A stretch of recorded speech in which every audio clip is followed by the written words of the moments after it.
Welcome to another week and edition of the Daily Deuce. I'm John Webster, here with John Pitt, our traffic cop, and our production person. John Pitt, how you doing, man? Doing pretty good, man. We got two special guests today. Hey, this is a great show. It's one of our special edition shows. Today we have on the air with us Devin Dinkins of Gonzaga High School and his dad, Dante Dinkins. Welcome, guys. Thank you for being on the Daily Deuce. Thank you. Thanks. Hey, Devin, let me ask you, man. First, congratulations on making first team All-Met. That's a total true accomplishment. Congratulations to you. What do you think contributed to you being able to make first team All-Met? I would say just my hard work and dedication. I've been in the gym a lot of hours with my dad, just preparing to have a good season this year, and I think it paid off. Great. What kind of good season did you have, man? Why don't you tell everybody how good of a season you had? I think I averaged 18 points, about 4 assists, a lot of good games, just leading my team, a lot of wins. So I think I had a good season. You used the word a couple times, and I really like the word you used. You said lead. You were the leader. Were you the captain of the team this year? Yeah, I was a captain. So how was that, man? You had to lead them. How was that? You had to set the example all the time, and you can tell the truth. Sometimes they may have got you a little upset. You couldn't say what you really wanted to say. You had to lead them, right? Yeah. Yeah, it was a different been there, done that. But go ahead, man. What's it like to be a leader, man? Talk about it. Yeah, this year was a different role. I had a lot of younger guys on the team, a lot of freshmen and sophomores. So it was my job being like one of the key guys returning to lead them, whether that's as an example or just talking in the air during the game, just different ways. Yeah, so there was times like frustrating times where things may not have gone totally your way, or you may have been on the short end of the score. You got to pull them aside and get them ready for that next game, right? Yeah, it's always next game, next play mentality. Great. How many years did you play varsity over Gonzaga? 4 since my freshman year. 9th grade. Okay, good. Now let me ask you this. You got a hoodie on there, and I think it says something about George Mason. Yeah. I'm old. I can't really see well. Am I seeing right? Yeah, you're seeing right. Well, you're going to George Mason next year, right? Yeah. You excited about that? Yeah, I'm definitely excited about it. Great, man. Congratulations on that. You're going over there, student athlete. What's your major going to be? I haven't decided yet, but I'm gonna make a decision soon. But I just haven't decided yet. All right. What's the summer going to be like for you getting ready to go over there? What's the summer going to be like? I'll be getting there pretty early. Right after graduation, they want me there in June, so I'll be taking classes and working out with the team. So you can't go away after graduation and get lost for like 2 months or so. You got to be ready to go on the grind immediately, right? Yeah, definitely. Now, let me ask Dad a couple questions. Dante, I know you got to be proud of him. Great job he's done over Gonzaga, first team All-Met, getting it done in the classroom as well. Talk about some of his accomplishments and how proud you are of Devin. Oh, well, I'm very proud of him. You know, it's been a long journey. You know, he started playing basketball at 7, 8 years old. And, you know, it's just been a heck of a ride, man, you know, to see the development and growth, not just as a basketball player, but also as a young man. And to see him develop into the person on and off the court has just been really exciting to watch. You know, it made me, my wife and I both very proud, you know, and, you know, it just to see the individual accomplishments this year were huge. You know, is one we're forgetting too. We got first team. We also made first team WCAC too. Right. I'm sorry. Congratulations, Devin, on first team WCAC. That's good stuff too. I'm sorry. I totally forgot about that. You're absolutely right there. But other than that, man, it's been a pleasure, man. You know, we didn't really start off with the intentions of thinking it would go this far, but to see where it's landed so far has been really a blessing, you know. What about the selection process? How did y'all end up getting to George Mason? How did that, if I can ask that, how did that come about? You want to go first, or you want me? Mhm. Yeah. Well, I say with the whole process, you learn. It was our first time. My oldest son, he played, basketball, but he never played that at that much of a high level. So it was really a new experience for us both. But I think it all came down to Kim English and him doing a great job of recruiting Devin. That's pretty much it that sold my wife and I. He had several offers from several different conferences and a few Power 5 conferences, but the most important thing to us was him feeling wanted, and I think Kim English, he made Devin feel like a priority, at the end of the day, and it just made our decision so much easier, and Cool. That was really for myself. Devin, what about you with the selection process? What are your thoughts on that selection process? How did you end up getting to George Mason? How did it end up being the final selection? How did you get to that point? Yeah, the biggest thing was really, like my dad said, the coach. Coach Kim, we just have built a strong relationship over the past few years, and it continued to grow throughout the process. And I just trusted him. So that's what led me to my decision. Very good. How many players they got coming back next year over there, Devin? We got 6 or 7, I think, right now. Yes, 6 or 7, yeah. They got a point guard coming back, or that's going to be you next year?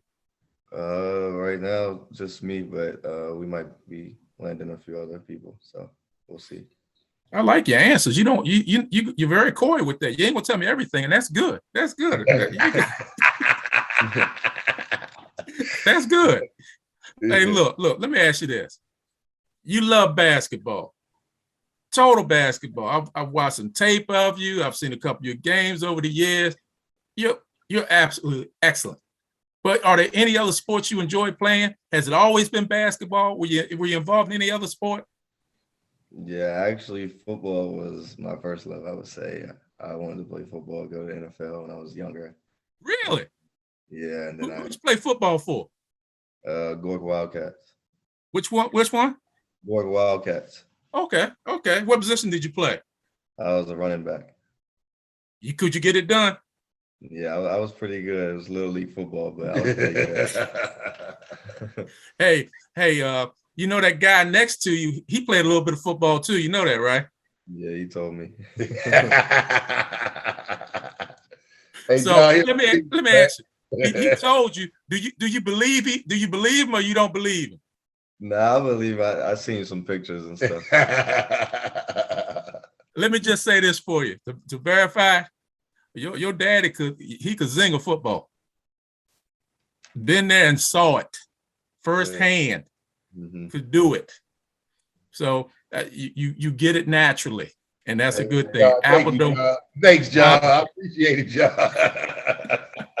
Look, there were many a cold day that I had to go see your daddy play with Roosevelt that I'd rather would have stayed at the rec center Spring Hill Lake in a warm environment instead of standing outside. But anyway, look, basketball again. You played football. What ended up getting you to go just strictly to basketball? I don't know. I think just my passion for basketball, I started to like it more as I got older. So I just felt like that was a sport I wanted to do. Did you play in middle school for anybody, elementary, boys club, basketball? Yeah, I played for Severn when I was like growing up, and then I played with Takeover also when I was younger. Oh, you played for Takeover? Yeah. You one of them team takeovers getting it done. Yeah. That's good stuff. That's good stuff. Now let me ask you this: basketball, or you can eat football. What coaches have stuck out in your mind? What coaches? Well, I'll give you one. Steve Turner. I know you played for him 4 years. Great coach, does a great job at Gonzaga. Maybe you'll share a couple stories about him, but other coaches that have done things that stick in your mind.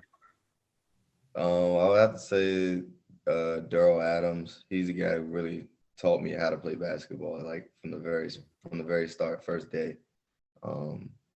We've been on a long journey with this. He coached me pretty hard growing up, so now when I get coached hard, it doesn't affect me. So that's Don't even matter anymore, do it? John, he was you on steroids, John. Hey, Devin, don't you believe that? This old guy's a nice man. Don't you believe that, Devin? Don't you believe? He was when I met him, I met Daryl through a friend of mine, because when we speak of Severn, we talking of like when Devin primary grew up in Anne Arundel County. And when we moved out there when Devin was like 6. So I met Daryl maybe 2 years later from a friend who played football with my oldest son. And the first time I met him and I watched him coach a bunch of 6 and 7-year-old kids, I said, that's who Devin got to play for. You were the first person that came to my mind, and I said, he has to play for this guy, and Daryl, to this day, we still work out with Daryl every now and then. And he pushed Devin to no limit. If it was almost a form of my wife used to say it was abuse. I understand. But it's I paid understand. off, man. It's paid off, so that was one of the good things about meeting Daryl. Daryl's gonna always be a part of the family. That's good, man. Now, Devin, athletics, academics. Gonzaga is really a strong academic school. I know for me, if I had gone to Gonzaga, I wouldn't have been able to pass lunch. So I know I couldn't have made it at Gonzaga. So tell me how you balanced your athletic responsibilities with your academic responsibilities. I'd say the two biggest things is staying focused and time management. So after school, instead of, playing around or getting on your phone and study hard, get your work done before practice. So then after practice, you have time to work out or, a lighter load for your homework. So now the academic load at Gonzaga is no joke, right? Yeah. So Coach Turner, how long were your practices? We go 5 to 7, 2 hours. 2 hours of practice, and I'm assuming it's some serious grinding in that practice, right? Yeah. And then you got to turn around and go home and find another gear to get that schoolwork done.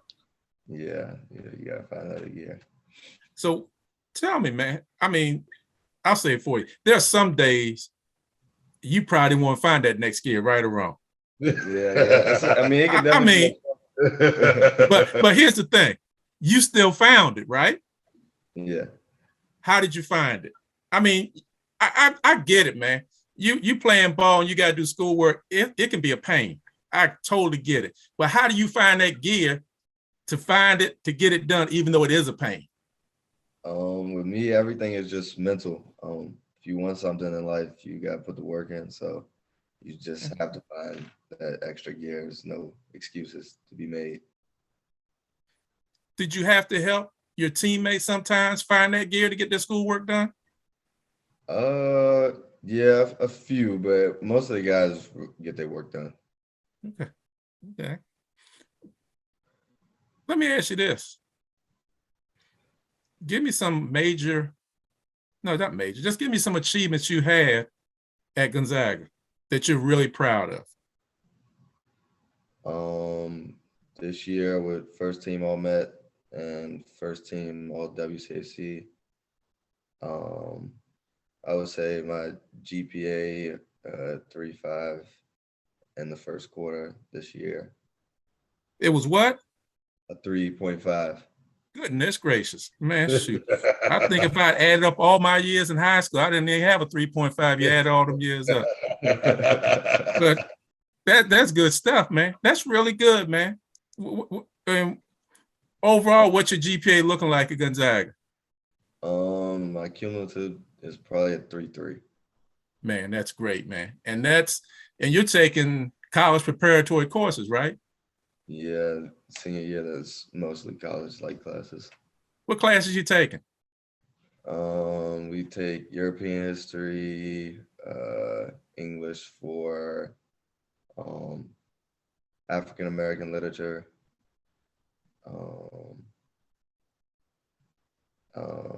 Trying to think, pre-calculus, and anatomy too. That's like my science class.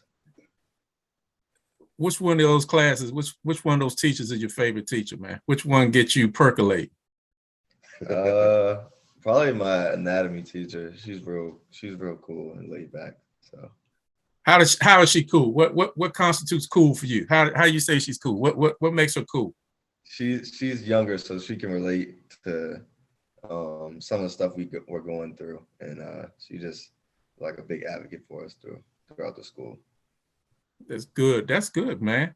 You involved in any extracurricular activities at Gonzaga? No, just basketball team. Just basketball. Well, that's enough. With the school load, what'd you say? Anatomy, calculus, English, pre-calc, English literature, and some other stuff. Yeah. That's a serious load, man. That is a serious load. Man, oh man. Let me ask you this. If I were to ask your coach, what kind of captain and what kind of teammate are you? What would he say? He would say I'm a great teammate and a humble guy and a good leader. Why would he say that? Just really my actions. Always doing anything to win, putting the team first. I think that's the biggest thing. Now, I asked earlier, like you played 4 years for Steve Turner, 4 years, and y'all have had some great success stories there. What's some of the things that you're going to remember most about playing for Coach Turner? I would say just he always tell me, keep it simple. You don't have to do too much. Just keep it simple, and really just effort is the biggest thing. Give effort. You always got a chance. Well, one of the things that's going to be really cool, you're playing at George Mason, and that's not too far across that bridge. Everybody can still come see you play, right? Yeah, definitely. Your family and everybody can get over there. How you feel about that? Yeah, I think it's gonna be pretty cool to have my family come to my games, most of my home games. So it's a good thing. Well, what's an important lesson you've learned at Gonzaga in the classroom, on the court? What's an important lesson you've learned? Important lesson. Really just staying focused. I think when you get off task, that's going to lead to other things. So I really just staying focused. Now, you said you started playing varsity with Gonzaga in 9th grade, right? Yeah. How did you feel being a 9th grade on the varsity? Did it concern you? Did you have a little bit of, I'm not going to say scared. Mm-hmm. We ain't use the word scared, but did you have some concerns? First time playing varsity, and you the 9th grader on the team. Let me ask you this. You the 9th grader on the team, you were getting playing time too, right? Yeah. I was like the 6th man. Okay, so you're not just a 9th grader on the team just sitting there trying to learn. You're a 9th grader getting ready to get some serious time with some other 12th graders, right? Yeah. How'd you feel about that, man? What were your thoughts, man? It was always a goal of mine to play and get minutes as a freshman. So I think I was prepared and ready for it, but it was definitely, a different experience. The guys are a lot older, so I would say. Who was your first game against? You remember as a 9th grade? You remember who your first game was against? Yeah, it was a loss actually. We played against Bishop McNamara on a Friday night. It was a Bishop McNamara on Friday night. Well, tell me about it. What happened, man. What went on there? It was a loud environment. It was actually sold out, but I feel my. Were you playing at Gonzaga or at McNamara? It was at McNamara, so their whole school came, their whole crowd was there. And it was sold out. Yeah, I think. What happened? I mean, we ended up losing, so I just remember that part. Tell them about the part where Turner called you down a bitch early in the game. Yeah. One of my best friends, he also was a freshman at May Varsity. And we were talking about one play like that had just happened during the game. And then next thing you know, Steve, Coach Turner, he called me to get in the game. And I was like, oh,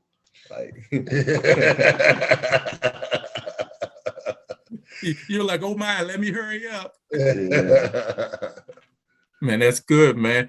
And moving through the years, 10th grade, 11th grade, and 12th grade, what was the transition in each year to a 10th grade, 11th grade, 12th grade? Did the game become slower to you as you got older? Did it become, I'm not going to say easier, but more, you were able to catch on to it quicker? The things weren't speeding past you like they may have been as a 9th grader?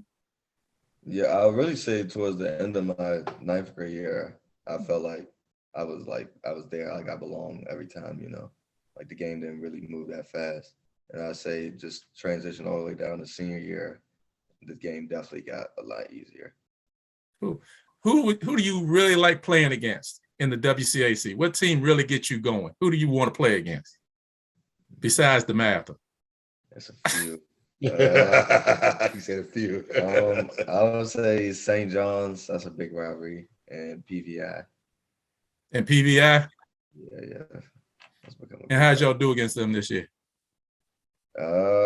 We took 2 losses to them. We lost PVI in the semifinals, and we lost off a buzzer beater to St. John's this year. Okay. Now, family is really important to you, right? Yeah. And whether it's Miss Kelly or Dante, or, extended family as well, right? Yeah. And you try to support family as much as you can. Hey, Pitt, you got that picture for me? Now tell me about your family right there, man. I see you supporting your uncle in this picture, right? Yeah, that's his shirt right there. Tell me about it, man. Tell me about it. 'Cause I think that's good stuff. That's why I brought up the family piece, because it's obvious that you all are tight. Yes, I know Dante's brother David. I know your uncle. But the piece I want to ask you about is you're supporting him and how important it is to you. Tell me a little bit about it. Yeah, family is a big thing. It's important. He got a shirt, a brand going on right now, so I'm just doing what I can to help promote it. That's good stuff, man. I like that. Now tell David I need a shirt, but I'm a little fat now, so I need a XXX. So tell me to get me a shirt. Now, here's the question I'm going to ask you. Now, I don't know if you know this or not, but your dad played basketball too back in the day.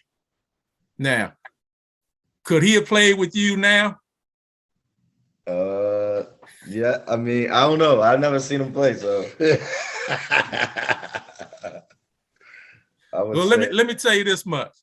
Didn't care about getting any points, would clean the boards and get every rebound and make every layup and play tough, sticky defense. Could he play with y'all? Yeah, you always need a guy like that. So yeah, he can play.